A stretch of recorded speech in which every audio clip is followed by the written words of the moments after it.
இந்த இனிய மாலை பொழுதிலே இந்த குழுவில் இருக்கும் அனைத்து தமிழ் உணர்வாளர்களுக்கும் என்னுடைய பணிவான வணக்கத்தை தெரிவித்துக் கொள்கிறேன். ஒரு நெகிழ்ச்சியான மனநிலையில் இருக்கிறார்கள். கடந்த மாதம் 18ஆம் தேதி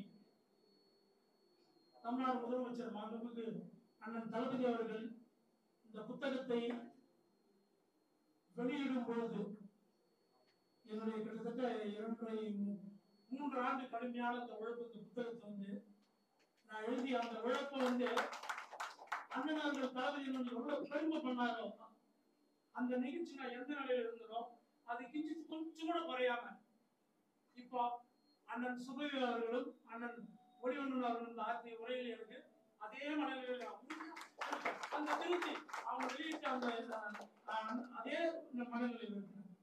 ஏன்னா தெரியும் அண்ணன் எவ்வளவு வடமொழி சொல் பயன்படுத்தி பேசுறேன். ஜாம்பாவான் அண்ணனை சொல்றேன், நான் சொல்லுவேன். ஏன்னா அண்ணன் அதை வெளியிடணும் அப்படின்னு சொல்லிட்டு விரும்புகின்ற அவர் இந்த புத்தகம் வெளியிட்ட பிறகு நான் அண்ணன் ஒளி அண்ணன் போய் புத்தகத்தை கொடுத்தேன். வீட்டில் கொடுத்து பேசும்போது ஏன்னா தொடர்ச்சியா அந்த அமைப்புல வார்மல் படிப்பவங்க நான் இருந்து செயல்பட்டு இருந்தேன். பிறகு இந்த புத்தகத்துக்காகத்தான் அண்ணன் தொலைபேசி பண்ணி கூட அழைப்பாரு, கூட அழைப்பாங்க. ஆனா சில நேரத்தில் கலந்து கொள்ள முடியாம போகும். ஏன்னா ஒவ்வொரு முறையும் இந்த எழுத்து பணிக்காகவோ வெளியூர் பார்த்தோ அல்லது இது குறித்து இந்த வேலையிலே இருக்குதுன்னா என்னால கலந்து முடியாது. ஆனா அப்பப்போ தொடர்புல இருப்பேன். இப்படியேதான் இருந்தது. அது தொடர்ச்சியாக அண்ணனை சந்திச்சு போது புத்தகத்தை கொடுத்த போது அண்ணன் கொஞ்சம் கூட தயங்கல. உடனே ஒரே வார்த்தை, நம்ம ஏன் அந்த புத்தகத்தை நம்மளே திறனாய்வு பண்ண ஆனா உறுதியான அப்படின்னு அப்ப சொல்லும்போது யார் அழைக்கலாம் போது உடனே அண்ணன் சுபவி அண்ணன் வந்து சொல்லும்போது அண்ணனுக்கும் எனக்கும் சுபவி அண்ணனுக்குள்ள தொடர்பு நான் உண்மையா சொல்லணும்னா ரொம்ப இது கம்பீரமா இல்ல ரொம்ப தீவிரமாவே சொல்லலாம். 30 ஆண்டு காலகட்டம் எனக்கு அண்ணனுக்கு உள்ள இது அண்ணனுக்கு தெரியும், தெளிவா சுபவி அண்ணனுக்கு தெளிவா தெரியும். என்னுடைய தாத்தா அண்ணத்துங்க வாழ்க்கை வரலாறு நான் எழுதி முடிச்சது 2000 எழுதி முடிச்சேன். 2000 திருவள்ளுவர் சிலை திறந்த கன்னியாகுமரியில திறந்து முடித்த பிறகு அப்ப தமிழ் குடிமகன் வெளியே விருப்பப்பட்டு இறைக்குமரனார் மூலமா அணுகி அவர் கன்னியாகுமரியிலிருந்து இந்த தொடர்பான வேலைகள் இருந்ததுனால முடியல. அதனால பிறகு 2000 ஜனவரியில கொடுத்தாங்க. நாள் ஜனவரி இறுதியில இந்த புத்தகத்துக்கு நான் அண்ணனுடைய அணிந்தலையும் வாங்கியிருக்கேன். 5-6 பதிப்புகள் கண்ட அந்த புத்தகத்துல சுழியான அணிந்தல் இருக்கு. 2000 நான் அணிந்தலை வாங்கினேன். அவருடைய பாராட்டுரை இப்ப 25 ஆண்டு முடிஞ்சு 25 நாள் இருக்குங்களா வாழ்த்துறையா வாங்கியிருக்குன்னா அப்ப அதுக்கு முன்னாடி நான் அண்ணன் எவ்வளவு நாள் தெரிஞ்சிருக்கணும். ஊடகத்துல எனக்கு நினைவு தெரிஞ்சு சரியா சொல்லணும்னா எனக்கு அண்ணன் அறிமுகப்படுத்துங்க என்னுடைய நண்பர் வகுப்பு தோழர் ஆயுள் சிந்தனார். நான் அவர் ஒரே ஒன்னா படிச்சவங்க ஒரே வகுப்புல ஆயுள் சிந்தனார் படிக்கும் போது வேலூர்ல ஒரு பெற்றோர் ஆசிரியர்கள் ஒரு பொது உடைமை தொடர்பான ஒரு பேச்சு பேசுறதுக்காக அண்ணன் வந்த போது செந்தில கூட மறந்துட்டு வாய்ப்பு இருக்குது. அப்ப அண்ணன் அறிமுகப்படுத்தி வச்சாரு. அப்ப அண்ணன் இதே பாணிதான் அண்ணத்துக்கு பேரனா அண்ணத்துக்கு பேரனா அவரை பத்தி புத்து கேள்விப்பட்டிருந்தேன். திராவிட கழகம் பொருள்பட்டது ரொம்ப மகிழ்ச்சி, நல்லா சிறப்பா செய்யறாரு அப்படின்னு சொல்லிட்டு ஒரு வார்த்தைகள் சிறப்பு சொன்னது. பிறகு தொடர்ச்சியாக பல கூட்டங்கள்ல பார்க்கறது, பிறகு அவர் கூட்டங்கள் கலந்துக்கிறது, அந்த தீர்மானங்கள்லாம் உன்னிப்பாக கவனிக்கிறது, இப்படிலாம் தொடர்ச்சி போது அவர் மாதிரி ஏற்பட்டு இந்த புத்தகத்தில் அவருடைய வாழ்த்துறை வாங்கிச்சு. இன்னைக்கு என்னால இந்த நிகழ்ச்சிக்கு வர முடியாத வேலை தான் 100 இருந்தாங்க. எல்லாமே ஏறிட்டு இருந்தது, எல்லாமே இடையில விட்டு வந்தது. காரணம் என்னன்னா 25 ஆண்டுக்கு முன்னாடி இதே அரங்கத்துல இந்த புத்தகத்தை வெளியிடும் போது அண்ணன் இருந்தார். அண்ணனும் மணியரசன் அவர்களும் அப்படியே ஒரு சிறு மோதல் கூட அதில் ஏற்பட்டது. தமிழ் தேசியம் திராவிட தேசியத்தை பத்தி அப்படியே இருந்தது. இது அப்படியே வந்தது. இது அண்ணன் பெரியாரின் இடதுசாரி தமிழ் தேசியத்துல தன் முன்னுரையில கொடுத்திருக்காரு. இந்த மாதிரி பாவாணர் அண்ணத்துங்க புத்தகம் வெளியிட்ட போது நான் மணியரசோட கருத்து இப்படி பதிவு செய்ய அதுக்கு எதிர்ப்பு கருத்தாக பதிவு செய்தேன். இப்ப இருக்கு புத்தகத்தில் எதுக்கு 26 ஆண்டுகள் நான் சொல்றது 30 ஆண்டுன்னு சொல்றதால அதுக்கு முன்னாடி எவ்வளவு நாள் ஊடகத்துல நான் அண்ணன் நெருங்கி இருப்பேன். எனக்கு அண்ணன் தான் முழுக்க எப்படி எனக்கு ஒளியணும் அதே மாதிரி நீங்க அந்த மாதிரி அவர் வந்து ஒரு ஆங்கிலத்தில் சொன்ன அந்த ரோல் மாடல் சொன்ன மாதிரி விடாம அந்த பேச்சு பாணி இதெல்லாம் தொடர்ச்சியா கவனித்து போறது. பிறகு சில கூட்டங்களுக்கு எனக்கு சில வாய்ப்புகள் கூட வரும். முடிச்சிட்ட பிறகு அண்ணா வந்து அண்ணனோட வண்டியில ஆயிடுச்சுன்னா வீட்டுல விட்டு வர அளவுக்கு வரும். இது அண்ணனுக்கு சரியாக இருசக்கர வண்டியை உட்கார வச்சு ஏன்னா எனக்கு என்ன ஆசைன்னா கூட போனா நிறைய வரலாற்று செய்திகள் கிடைக்கும். ஒரே காரணம் தான். இப்படியாக என்னுடைய அந்த 25 ஆண்டு பிறகு இந்த புத்தகத்துக்கு வந்து சிறப்புரை அவர் திறனாய்வு பண்ணது வந்து உண்மையிலே எனக்கு ஒரு மன நிறைவு. வந்து அண்ணா வந்து ஒளியனுடைய வாழ்த்தும் நீங்க திறனாய்வு ரொம்ப சிறப்பா இருந்தது. அவருக்கே அவருடைய பாணியில எந்தெந்த எடுத்துக்காட்டு அப்படின்னு எல்லாமே சொல்லியிருந்தாரு. இந்த புத்தகம் ஏன் எழுதுனேன் அப்படின்றது வந்து அது வந்து காரணம் வந்து இன்னும் கூட தெரியல அப்படின்னு சொன்னாங்க கேட்டாரு. எனக்கு ஒரு பெரும் இது என்னன்னா அவருடைய புத்தகங்கள் நிறைய படிக்கும் பொழுதோ சிலது அவரை எழுத நினைக்கும் போது முதல்ல வந்து நான் வந்து WP சௌந்தரபாண்டிய நாட்டார் பத்தி திலகபாமா படிக்கும் போது திலகபாமா வீட்டுக்கு நான் போயிருந்தேன். சிவகாசிக்கு போயிட்டு அவங்களோட பேசி நிறைய கருத்துக்கள் இருந்தது. அதுல வந்து திராவிட தேசியம் தொடர்பான அப்ப எனக்குள்ள வந்து அதே கம்யூனிட்டியில நான் கம்யூனிட்டி பேஸ்ல போல நான் அதுலயா ஆசிரியர் மறந்துட்டாங்க வரலாற்றுலயா புத்தகம் வரல. நினைவுகள் அரங்கண்ணல் புத்தகத்தை படிக்கும்போது ஒரு சுகமான புத்தகம் அரங்கண்ணல் எழுதுற புத்தகத்துல ரொம்ப ரொம்ப அருமையான புத்தகம் தான் அவருடைய நினைவுகள். அதுல வந்து அந்த ஒரு அரசியல் வந்து அண்ணா கூட பெரியார் கூட அவரு நிறைய முரண்பாடுகள் அந்த செய்திகள் எல்லாமே நல்ல சிறப்பா இருக்கும்.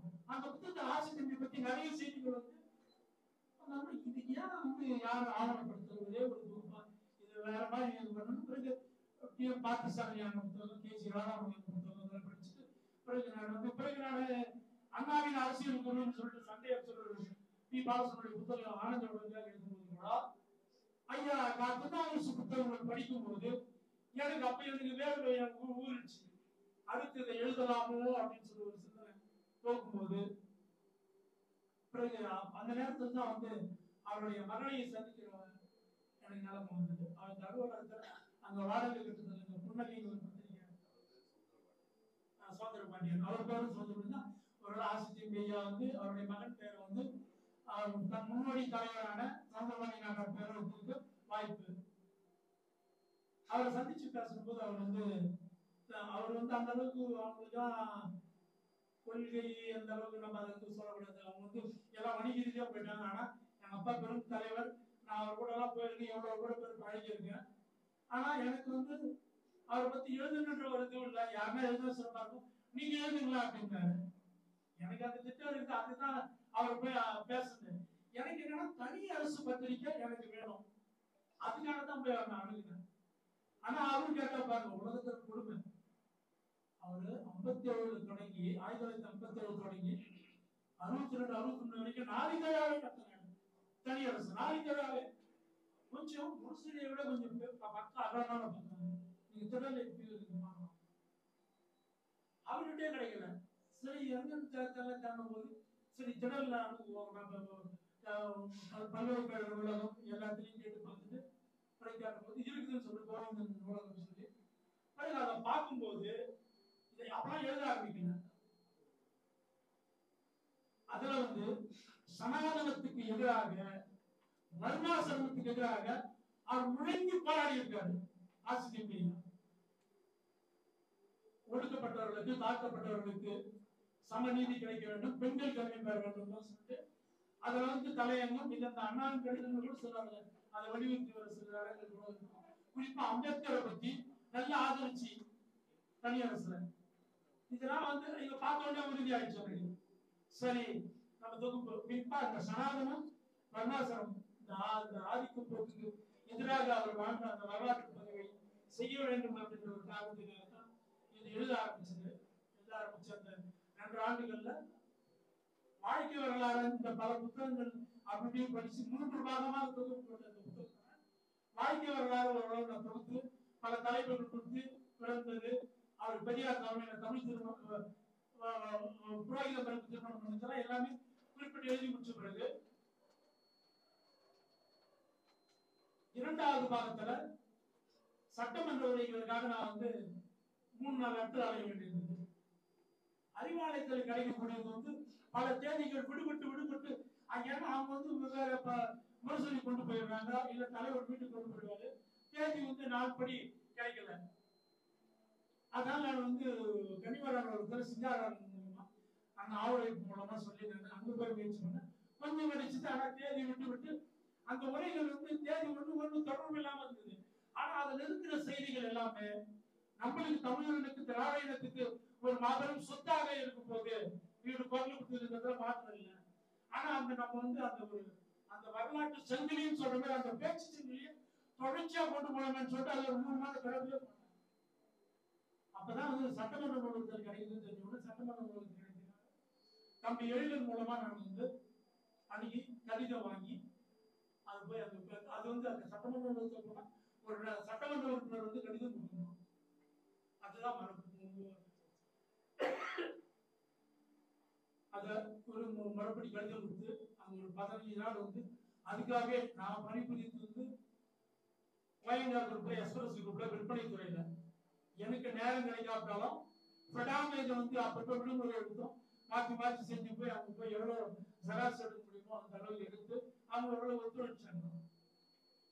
இதோட தம்பி கிடைக்கிறதுக்கு அப்புறம் பிறகு அதெல்லாம் எடுத்துட்டு கனிமரான் நூலகத்தை எடுத்ததையும் இதெல்லாம் ஒண்ணு வச்சு பார்த்து அதெல்லாமே இப்ப இந்த சுயமரியாதை திருமண சட்டத்தை பத்தி கூட அம்மையோட சிறப்பாக சென்றவர்களா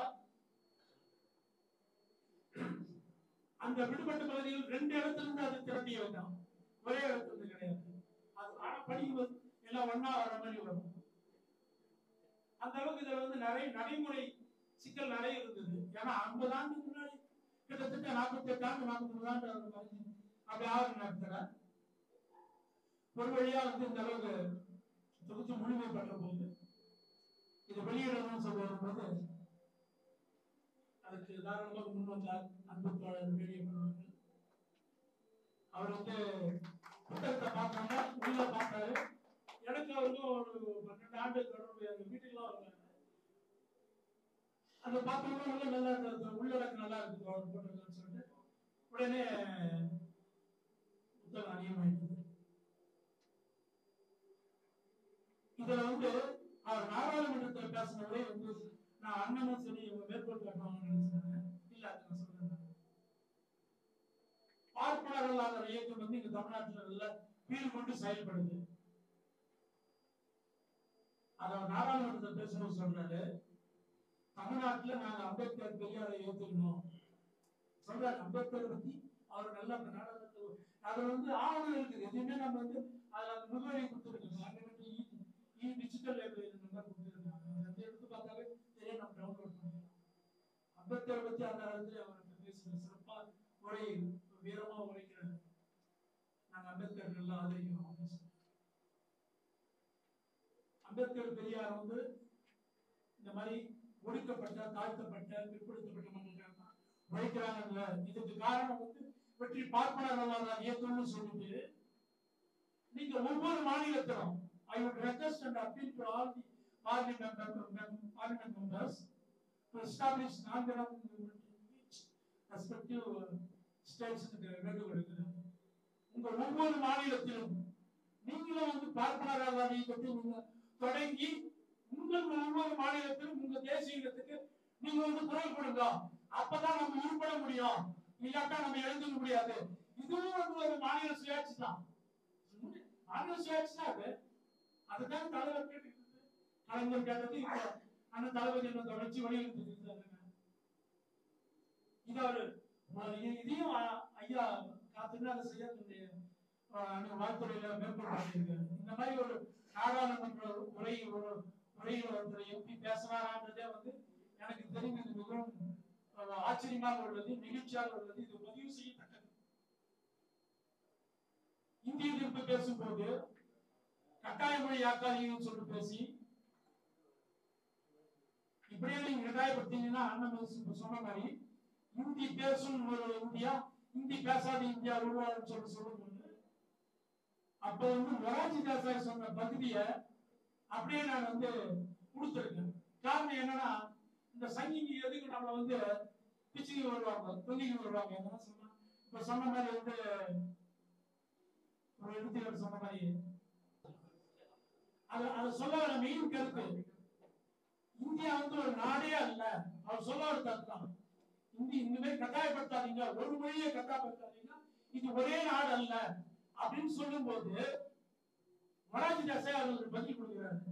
ஆமா, நான் உங்களுடன் உடன்படுகிறேன், இந்தியா ஒரு நாடு அல்ல, இது ஒரு துணைக்கண்டம் தான். இது 526 பல பிராமின் பல நாடுகளாக சின்ன சின்ன நாடுகளாக உபரியா இருந்தது. அது பிறகு வெள்ளக்காரன் வந்ததுனால இது ஒரு தொகுப்பாக ஒரு நாடாக ஆகியது. அவங்கதான் இந்த ஒரு வர்த்தக ஒரு உறவை உருவாக்கி இந்த வரைபடத்தை ஒரு தேசமா உருவாக்கினார்கள்.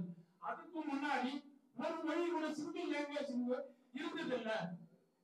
அந்த சிங்கிள் லாங்குவேஜ் அதை நீங்க தயவு செஞ்சு மனசுல வச்சுக்கணும். ஒரு மொழி இல்லைன்றாரு, ஒரு நாடு இருந்தது இல்லைன்றாரு. இதைத்தான் நம்ம மனசுல வச்சுக்கணும். இன்றைய சங்கிகளுக்கு அன்றைய தலைமை அமைச்சர் அப்போதே பதிலடின்னு கொடுத்து அந்த மொரார்ஜி தேசாய் பேசின ஆங்கில உரையை அப்படியே கொடுத்துட்டாங்க. தமிழாத்துல படத்தை கொடுத்துருக்கோம். ஏன்னா சங்கிகள் சங்கின்ற வார்த்தை பாசிசவாதி நாங்க மாத்திக்கிறோம். அது டிஸ்கவரியோட உபயம். அந்த வார்த்தை சொல்லாளர் வேணாம் புத்தகத்துல அப்படின்ற ஒரு நாகரிக சங்கிகள் வேண்டாம்னு சொல்லிட்டு அந்த பாசிசவாதிகளுக்கு பதிலடின்னு சொல்லிட்டு இதை இன்றைய ஆட்சியாளர்கள் உணர வேண்டும். நம்மளுக்காக நல்ல பாராளுமன்ற அமைப்பு வேண்டும், அனைத்து மாநிலங்களுக்கான அனைத்து அடிப்படை உரிமைகளை வேணும்னு சொல்லிட்டுதான் இப்ப போராடிட்டு வரோம். வேற இங்க வேற எதுவும் விபரீதமா கேட்கல. அது எதிர்கால சமுதாயம் எதையும் தீர்மானிச்சுக்கணும்.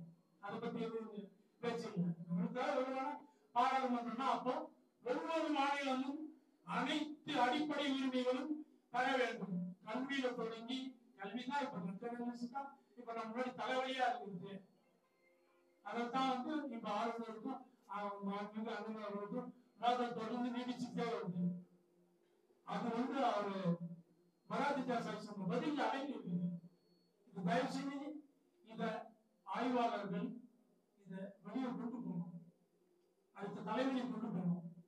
இவ்வளவு பெரிய புத்தகம் எழுதியாச்சு, அது ஒரு பெரிய வரலாற்று எதுவும் இல்லை. என்னால இன்னும் கூடுதலா நிறைய பேச முடியும், எனக்கு ஆற்றல் இருக்கு, நிறைய இருக்கு, இன்னும் கொஞ்ச நேரம் பேச முடியும். ஆனா என்னுடைய உடல்நலம் ரொம்ப உண்மையிலேயே நீங்க நினைக்கிற அளவுக்கு இல்லை. நான் கடந்த வெள்ளிக்கிழமை இதே நேரத்தில் நான் மருத்துவமனையில அட்மிஷன் ஆனேன்.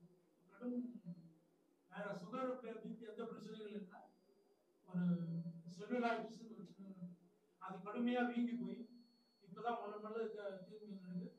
மருத்துவர்கிட்ட நான் ரொம்ப வேண்டுகோள் வச்சு நான் வந்திருக்கேன். இன்னும் அடுத்து நான் 4 நாள் இந்த சிகிச்சை தொடர வேண்டிய. இந்த நூல் ஆக்கத்திற்கு மெய்ப்பு பதவி செய்தவர் தமிழறிஞர் பாலசுந்தரம் ஐயா. எனக்கு அவர் ஒரு மேடைக்கு வரணும், அவருக்கு ஒரு சிறு அன்பளிப்பு அண்ணன் சுபிகள் அவர்கள் வழங்குவார்கள்.